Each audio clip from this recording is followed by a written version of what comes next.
How do we continue to encourage children to question and develop their own moral compass in a world that is so determined to tell us what to think?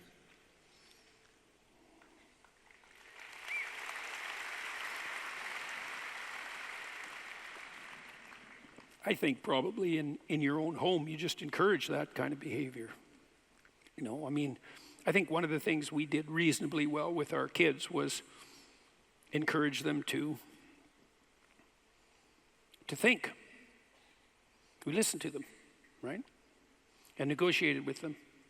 And so if you model that in your home, first of all, that'll alert them to the difference between a functional home and a pathological learning environment. That's a good thing for them to learn. And second, you can help them become sophisticated in their capacity to articulate themselves. A lot of that with kids, I would say, and then this is true for the other people in your life too, is, you know, you might think as a parent, well, I'm not that articulate, how can I help my children? And I would say, listen to them. And if you don't understand what they're telling you, ask them some questions and get them to represent what they're attempting to communicate clearly. You can do people a world of good by listening to them. There's almost nothing you can do for someone that is more productive and generous than to listen to them. And I can tell you a little strategy. This is a good one. This is also from Carl Rogers. This is a very good strategy. You try this with your wife or your husband.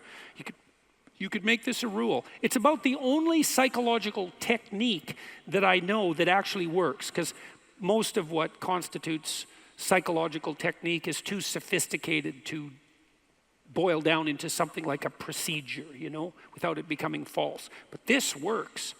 So imagine, here's the rule. I'm going to listen to you.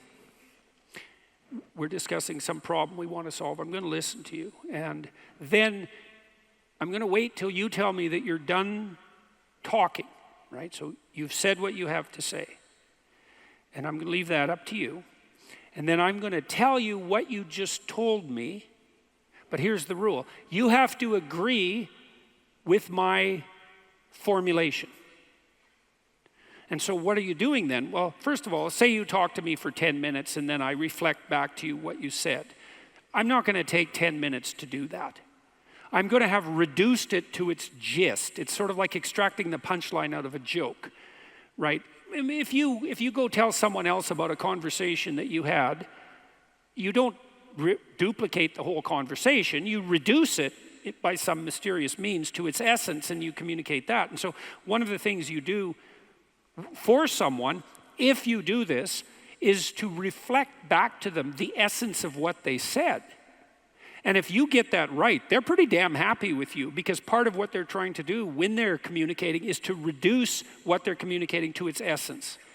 And then if you allow them to be the determining judge of whether or not what you reflect back is accurate, then you also indicate to them extraordinarily clearly that you actually listened and understood. And even if you're arguing with someone, they're so thrilled that you did that half of their annoyance with you will disappear right there and then. They'll think, oh my God, you actually listened. And you know, I had people in my clinical practice who'd never been listened to ever in their life by anyone.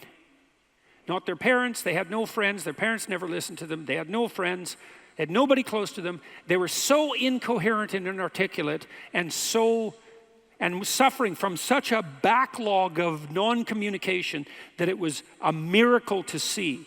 And it would take those people thousands of hours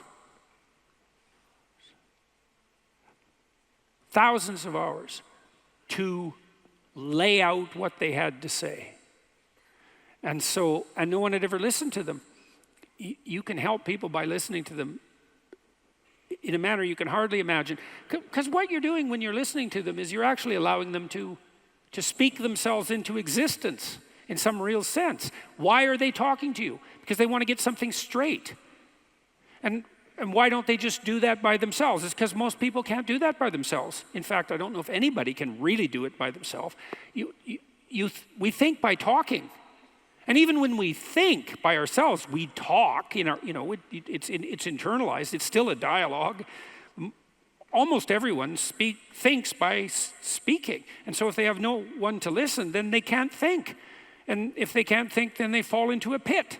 And so if you listen, then you facilitate their thinking, and you can encourage them to speak and think. By your careful attention, you can indicate your careful attention by your capacity to reflect and summarize. So you try that. Try that in your life. Just every time you listen to someone from now on, it's like they go off on some communicative tangent. You say, "This is what I think you said. Did I get it right?" And maybe they say, "Well, no, not exactly. Here's what I really meant." There might be some tussling about the precise meaning of the utterance, but I'll tell you, man, people will be thrilled with you if you can do that. And they will. Here's something else that's ridiculously cool about this. If you're bored by people, you are not listening to them. If you listen to them, they will get so interesting that you want to run away from them. Because if you listen to people, they will tell you everything. And that's really something, because once people start to reveal themselves, they get so interesting that it's almost unbearable. It's one of the things I loved about being a clinician, because I could listen to people and they would tell me who they were, and wow, that was quite the trip, man, because people are very strange and mysterious and remarkable, and even simple people, who weren't sophisticated in any philosophical sense, who weren't educated. Man, if you could get them telling their story, they're so damn interesting that it's unbearable. And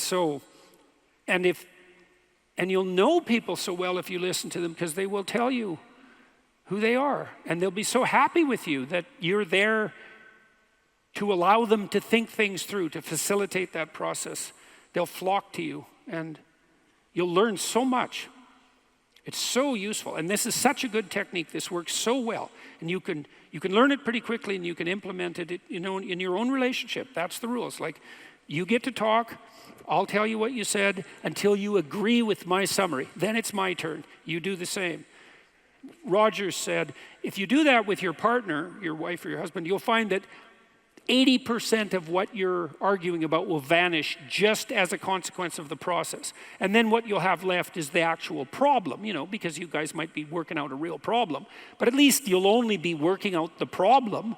You won't be facing the consequences of failure to communicate. And you'll have also signaled to each other that, in a deep sense, that each of you are acting out the proposition that what the other has to say is worth attending to. And there's nothing that people need and want more than to be attended to. Attention is everything. That's why advertisers pay for it. So